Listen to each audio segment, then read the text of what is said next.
2023. What information, my follow-up is, what information did you use to conclude that the credit card payments would double in growth by 20% or up to 20%? It's an estimate, and our witness, Quick, will be able to provide additional details on that.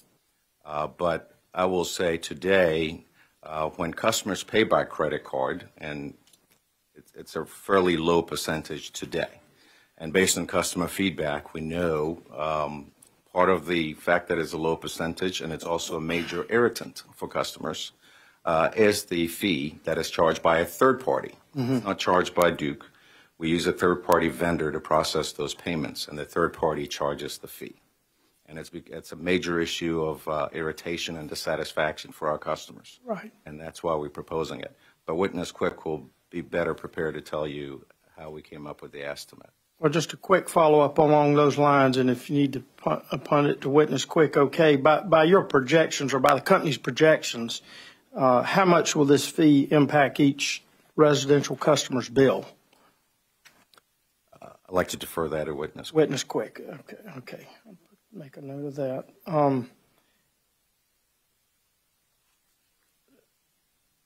Next, I kind of for maybe for both of you, I'm going to kind of be at a little bit of a high level. Start off with you, Mr. Garty-Tegoe, and Ms. Smith. If you need to jump in, that's fine, and there will be some for you down the road too. But so we won't leave you out. Mr. Garty-Tegoe, of course, a large part of your request here is for the combined cycle plant in Commissioner Irvin's district up near the community of Pelzer.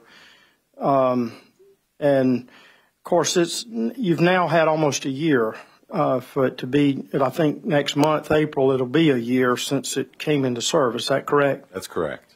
And of course, 750, well, actually a little more than 753 megawatts is quite a large facility. Of course, toward the level of some of the nuclear baseload plants in terms of megawatts. But a couple of questions along those lines. Now that you've had a year, how is that working in the fleet in the Duke system, and what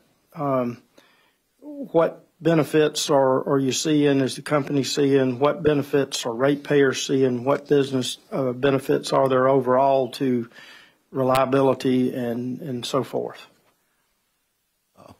It is working very well. I will say Witness Imel is here, who can also address the performance of our generating fleet. As I said in my opening statement, it is a gas-fueled facility, so certainly the emissions from it are significantly less than the coal plants that were at that same site before this was built. With the low gas prices we have today, it gives an opportunity for the company to run at lower costs than we otherwise would be, and all those benefits flow directly to customers. Certainly, having adequate generation is an important factor in maintaining reliability of the system as well. I want to talk about the Lee site in Cherokee County for just a minute, and just briefly tie back to that facility, to the combined cycle facility.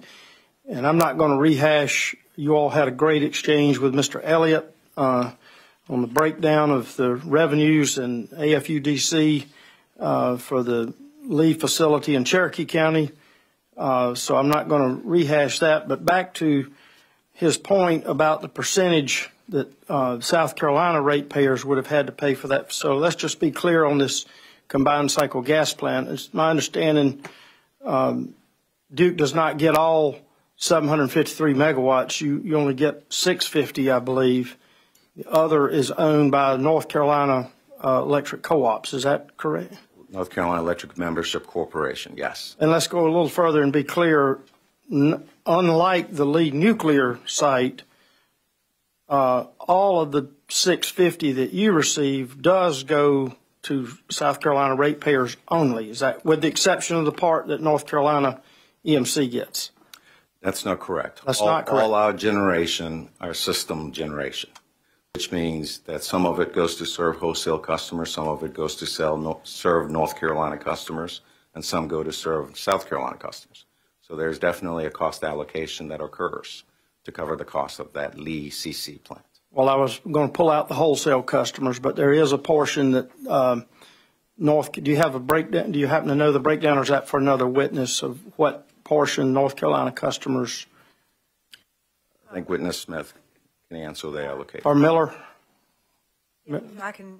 Oh, you okay? Oh, Ms. Smith. Okay. Yeah. So normally on our allocation, if we're just allocating North and South Carolina at 70-30, but our wholesale customers make up about 9% of Duke Energy Carolina's system. So probably 65-29, I think. So 65 North Carolina, 20% South Carolina, and if you do the wholesale customers, 9%. And you're specifically talking about the combined cycle gas plant only, the breakdown you just gave me. No, all of our generating plants. Okay. Go into that, have that allocated. They're all allocated. The cost of Okay. recovery from all of our 3 jurisdictions. Okay. So you've had almost a year with that facility. Back to the Lee facility, the Lee nuclear facility. And again, I'm not going to rehash what Mr. Elliott did, but I do want to ask a question related to the cost in pursuing the NRC license and also the other costs that we've approved in the order from 2011. That facility. You didn't get your NRC license till about a year and a half, almost 2 years, not quite 2 years ago. Yes, that seems about right, yes. And I just wanted to ask, maybe if I could, of course, you stating you still have that and you still have the option of, the option is still on the table is what you're saying by not turning that in. But I guess what I'm asking for, why did you pursue a federal NRC license without going first down the state process like has been done in the past here? Or does the company have a reason why and it looked like to me it went fairly fast because we weren't part of that. But I noticed a notice, and then within just a few months you had an NRC license. There were some public hearings, I think, and then you had the license pretty quickly, whereas I've read other applications have taken 2.5 or more years. Well, I think it took a while. It was a long process, and Witness Fallon is here and can address that process with you. It was not a quick process of the NRC. It does take a while. I think there was always an intent to come back to get a siting license or certificate from South Carolina as well. But the NRC license, certainly if you don't get that, then you don't do anything. And the license doesn't expire. I think Witness Fallon can give you more detail, but it was not an either or. It's a both. I just wondered if there was some type of corporate strategy as to why you went the federal route first, so to speak. No, not that I'm aware of. Okay. I want to move a little bit to the another large cost that you have here is for the Catawba Wateree relicensing of all the hydroelectric dams in that Catawba Wateree system with FERC. And I know that was a lengthy process, and you've got about $126 million.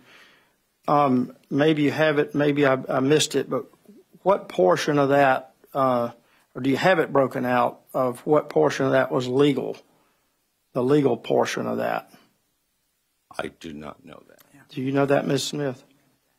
Maybe there's another witness that may have that. Yes, or we can get it for you. And I know that there are certain conditions that came with the FERC 40-year license that you received, and you are doing a lot of improvements, enhancements, that sort of thing. I know some of those have not been done yet, but some of them are ongoing. Do you have a little bit of information on that, or is that for another witness? I think that'll be for another witness. Okay. We'll punt that one down to a later witness. Lastly, Mr.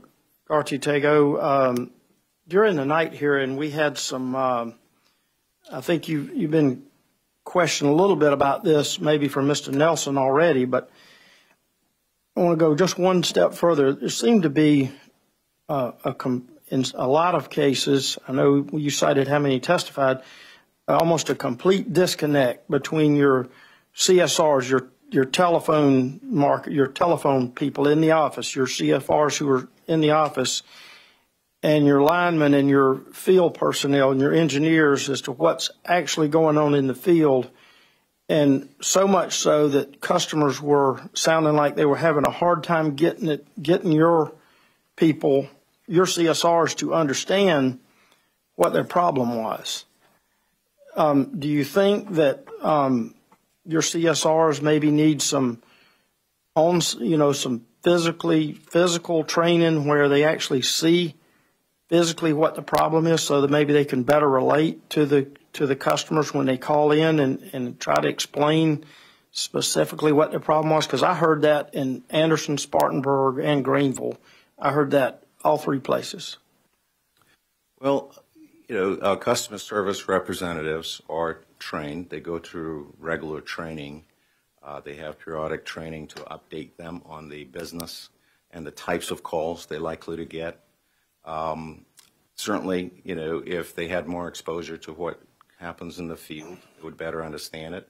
But I do think, or again, to put it in context, I do think that if you think about the number of calls we get a day, the number of requests we get for folks to come out and do something, that may not, what we heard in these night hearings may not necessarily be representative of what happens every day.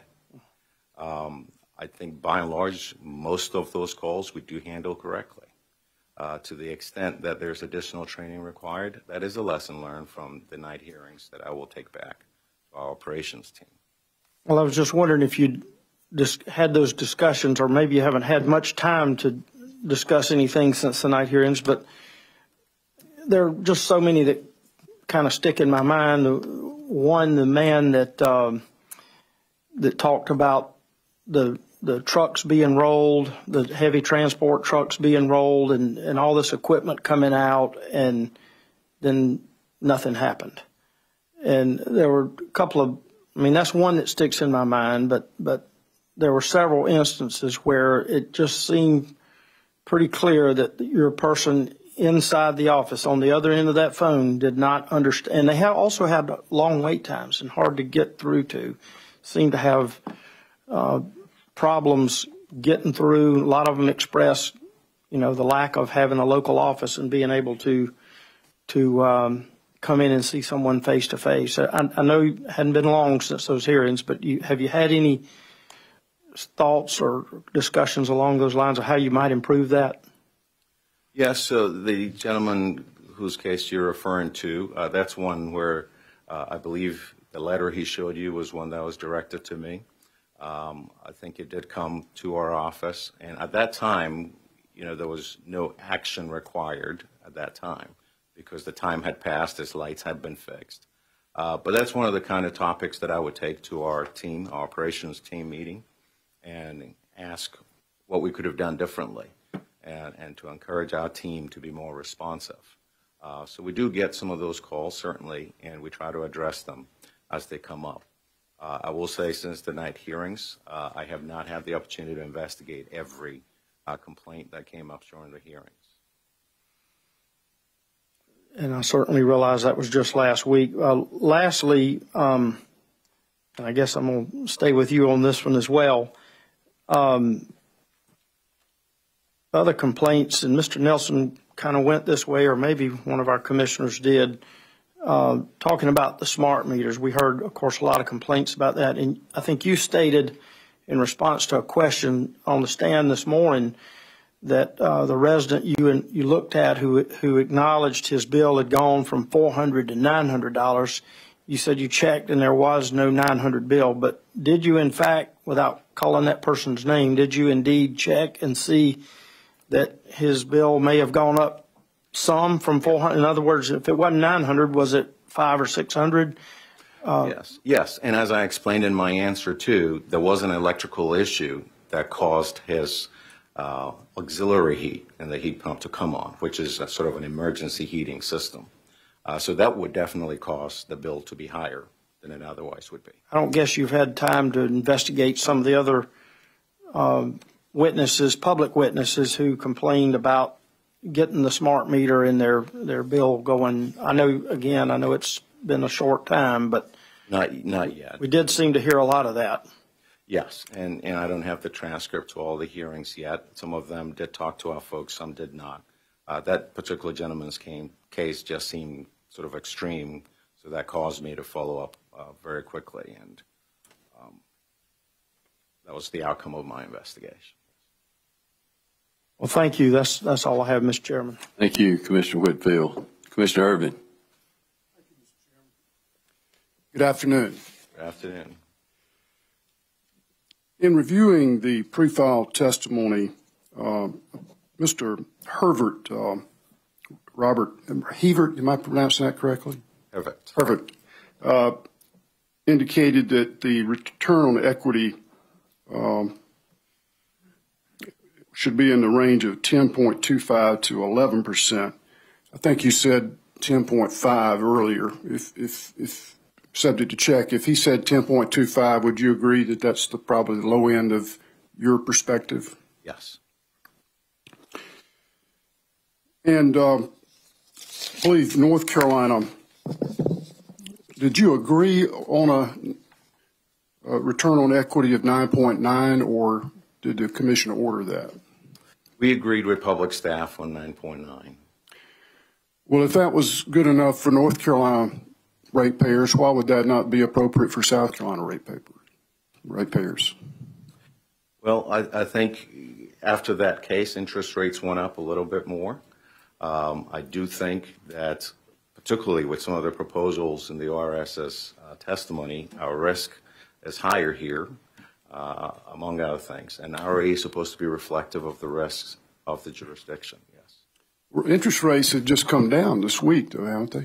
Well, those would be short-term rates. Yes, sir. Right? And we tend to finance with long-term. Right. Over how many years, approximately? I will defer to Jack Sullivan on that. Right. But long-term rates have recently come down as well.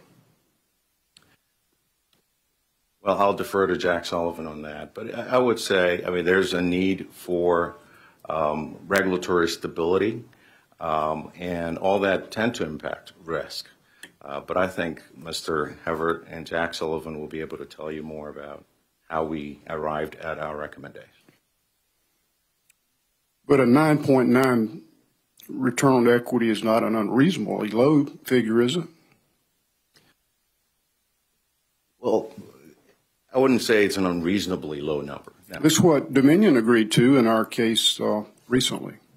Yes, I'm aware of that. And so they thought it was reasonable. I just wonder why you don't. Well, again, I think in a settlement context, there are other issues that are being addressed. And in the totality of the circumstances, I might be willing to take a 9.9, right, when other factors are present. Well, could it be that Duke Energy's CEO gets the $7 million bonus in the event that the rate of return exceeds 10%? Could that be one of the factors that you're taking in consideration? No, sir. Isn't it true that she got a $7 billion incentive or bonus to, if she got you say $7 billion? $7 million? I'm sorry. Bonus. In 2017, she got a $7 million return. That's right. Bonus, yes. And that was to get 10% ROE? No. No? I don't believe so. Don't think it was tied to that? No. It was a retention bonus. Well, the Charlotte Observer said that. I just wondered if we could verify it. Could you check that for us? Check the Charlotte Observer? Yeah, just the story indicated the business section had an article that said that was tied to her return on equity for the shareholders if she exceeded the 10% return on equity. Okay, we can check that, but All right. I think like other employees, she's got a base pay and incentive pay. Right. And the incentive pay has certain measures that have to be met. Certainly earnings per share is included in some of the metrics. Sure. So, It's also true that she's the highest paid CEO in the nation for electric-owned utilities, right? I don't think so. I mean, 2017, because of that retention bonus, she may have been. But before that, I believe in 2016, her compensation was about 13 point something million. She got a 55% increase from year to year, I believe, from. For that 1 year. Yes, It's sir. not a recurring Right. bonus, no. And I also was interested to see that Duke Energy's building a 40-story skyscraper in Charlotte to house, along with other things, to house part of your operation. I'm just curious, it's a multiple-use facility that's been announced, and you've asked for permitting from the city to build it.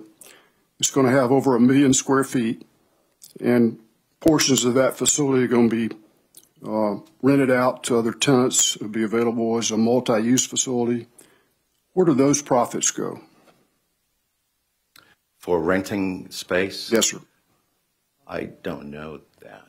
But certainly, we would not charge cost to customers, rent it out to third parties, and those profits not come back to customers. I guess my question is, are the customers helping to pay for that, the construction of that facility?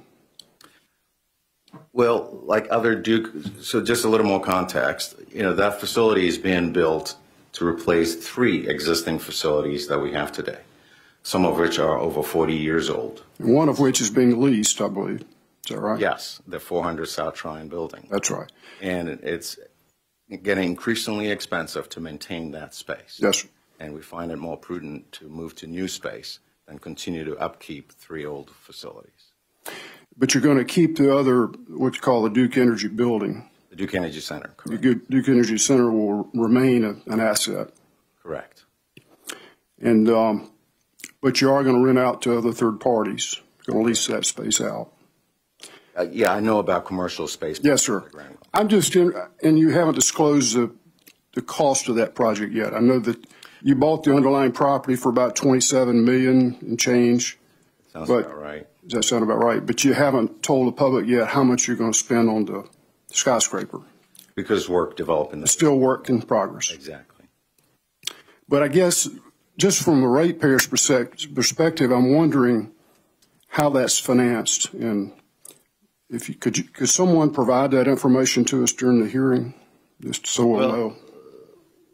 I'm sure Mr. Sullivan can help with that, but generally speaking, our facilities are, if part of it is used for the benefit of customers, that will get That'll put in the rate included base, in the cost of service. as long as it's a reasonable rent. Absolutely. Okay.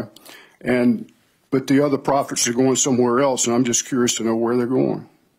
It's a fair question, I think.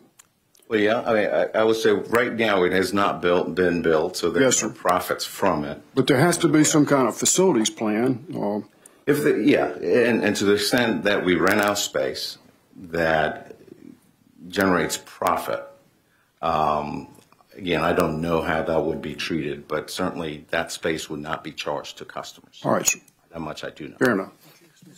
Yeah. Okay. Ms. Smith, would you know any more about that project? Could you help General us? allocation system, when they look at when we allocate the cost of a building, they look at the type of workers that are in the building. So if it's a non-regulated, they don't get charged the regulated entities.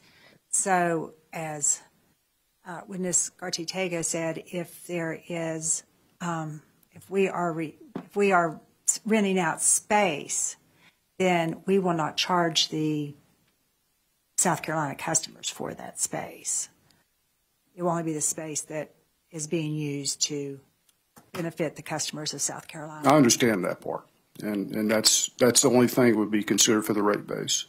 I'm just curious. I just thought it was quite an undertaking for a publicly owned utility to build a 40-story high skyscraper, and it just piqued my curiosity to know, how's this being done? Oh, yeah. Well, I think the financing structure is a sale leaseback. Right. Yeah. So we're selling it and then leasing space. Right. And I guess the profits will go to the shareholders. Is that the bottom line? It'd be part of the return on investment. I don't know. Again, I don't know if there will be profit because the point is, if it's not being used for customers, it will not be charged to customers. Yes. I understand. It's fair enough.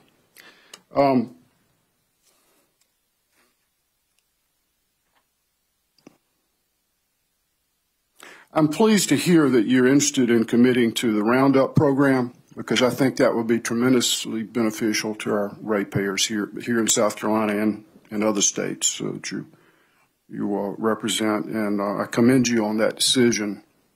I think there are a lot of people that would participate. I hope so. Because South Carolina, as you know, has an issue with people that are living at or under the poverty level, and the rough calculation is we believe there's at least 1 million or more families that not families but people. There's about roughly 5 million people in the state, and I think about 20% are living in poverty. And so I think you picked up on some of that at our public hearings, and I commend you for substantially reducing the set fees, because that would have a tremendous impact on low usage customers like the one that you set beside. Yes. In reference to earlier in your testimony. And it would also have a devastating impact on low income, elderly, disabled, and minority customers throughout the state, throughout the rate base that are struggling to make ends meet. I think you heard some single mothers that are working 2-3 jobs to try to pay bills and keep the children fed. And we heard some heartbreaking stories, didn't we? And it really, I think it was time well spent. And I want to thank the people that came out to share their stories, because I think it does put things in perspective. We want you to be successful as a company and have a reasonable rate of return, but we also want to be fair to our people. And that's why we're here, is to be fair and just. And so I don't ask these questions to try to embarrass you. I really don't. But I think we have to make an inquiry to reach a just result. So I appreciate you being with us today. Thank you. Thank you. Thank you. Commissioner Williams. Thank you, Mr. Chairman. Mr. Garces-Tagoe, Ms. Smith, thank you for being here. Just a couple of questions for you as we round out the session. Mr. Garces-Tagoe, you had the opportunity to attend all 3 night hearings last week. Is that correct? That's correct. Okay. And is it fair to say that the attendees of that night hearing were somewhat concerned about the proposed increase? Is that a fair statement? My question to you, first question, would be based on what you heard at the night hearings. Would you consider the access to electricity a right or a privilege, or stated another way, a necessity or a luxury? I believe it's a necessity, and that's why, frankly, we are a regulated public utility. That's one of the reasons why we're regulated, to make sure that as a monopoly, the Commission balances the customer's opportunity for just rates against the company's opportunity to earn a fair return.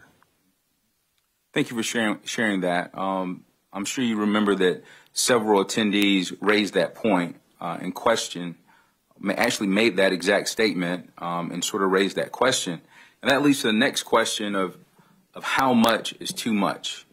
We talked about the rate of return on equity, and I think you know this, but this hearing is live streamed. Our staff has done a great job to help us with opening the door, if you will, so ratepayers can see what we do.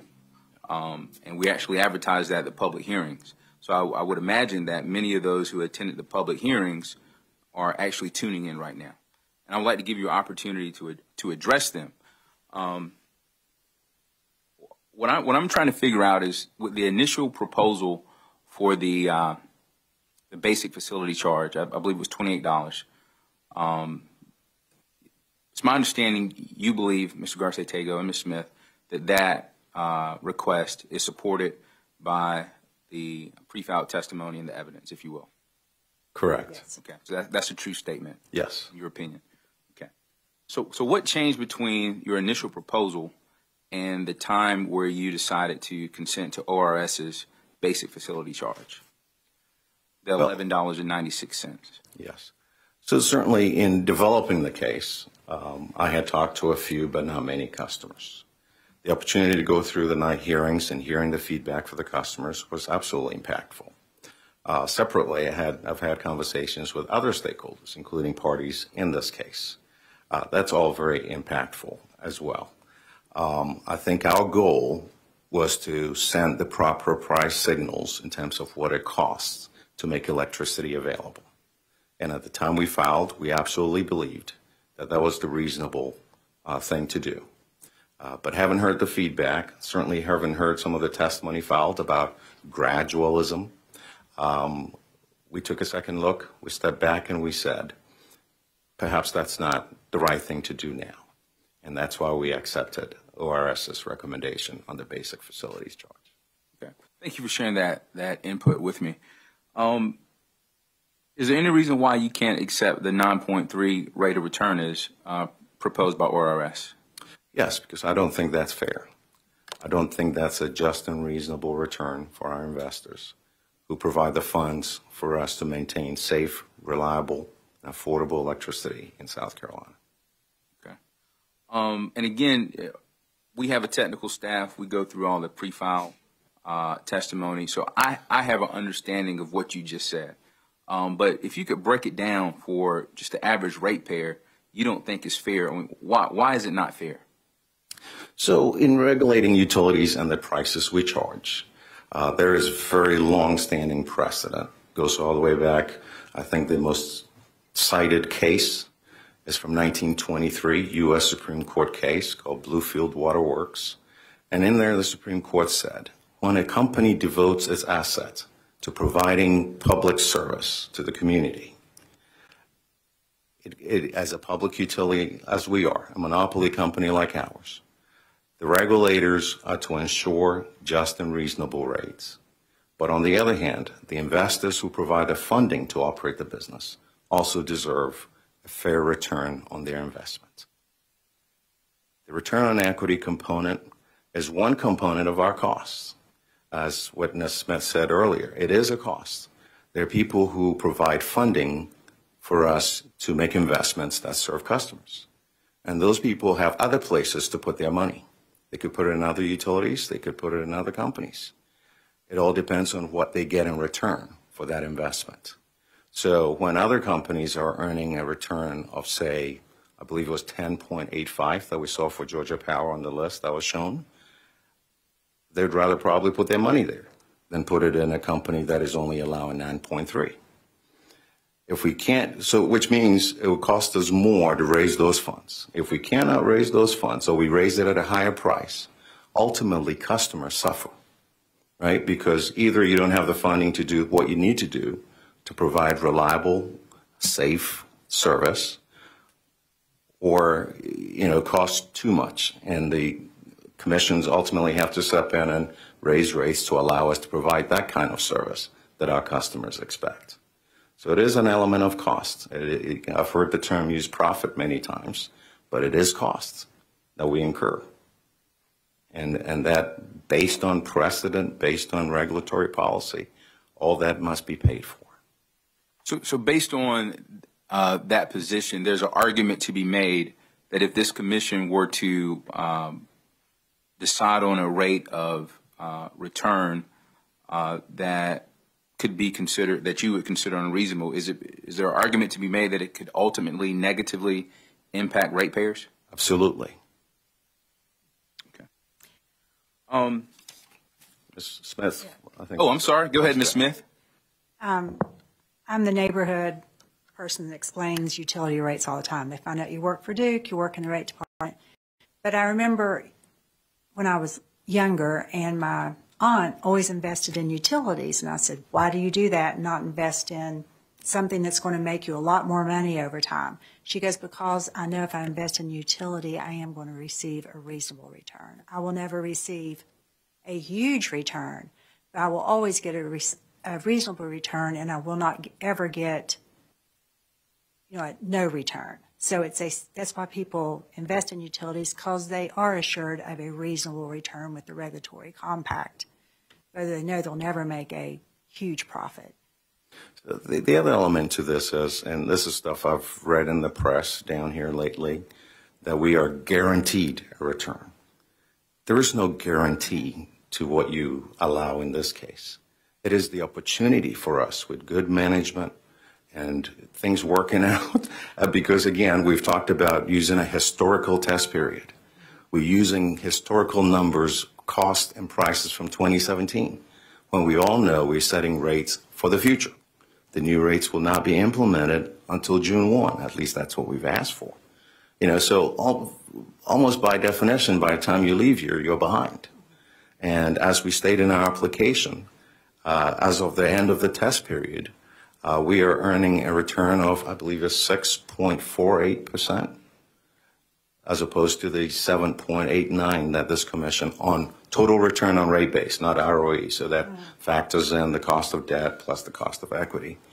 The last case in 2013, this commission allowed an overall return of 7.89%, subject to check. It's in our application. And by the end of the test year, we were ending below that. So it is not a guaranteed return.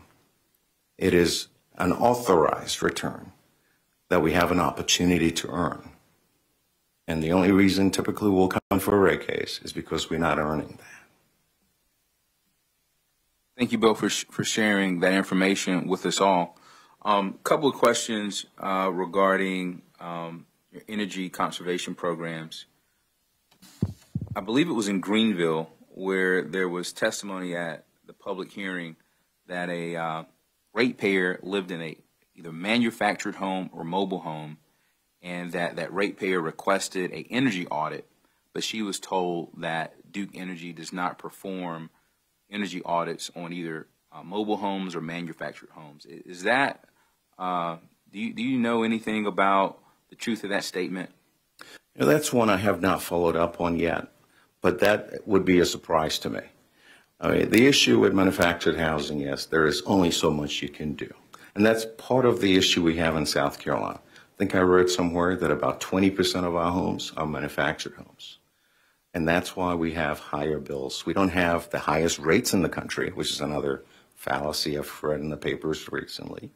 We don't have the highest rates in the country. There are people in Hawaii who are paying 34 cents per kilowatt hour. We're not paying that in South Carolina. But we have higher usage because our customers use electricity for heating, for cooling, for lighting, for cooking. Whereas perhaps in the Northeast, they could heat with oil or gas. And electricity is used in cooling and lighting. So they don't use as much, or they may not use as much. The problem with manufactured housing is it is not well insulated. They don't tend to be very energy efficient, right? So you could change our light bulbs, and I don't know why our folks wouldn't offer to do that, because that's what we do in the other homes. They have lights too. So we would do that. To the extent we could add insulation, we could do that. So I seriously doubt that we would have told a customer who lived in a manufactured home that we don't perform energy audits for manufactured homes. Do you think it's worth the investment to whole home retrofit low-income housing to try to increase energy efficiency? So it depends on the cost, right? In all our energy efficiency programs, there's a cost benefit that is reviewed. We had an ex parte briefing here only a couple of months ago, just focused on that. So there's some point where it's just not cost effective to make the investment. So there could be cases like that.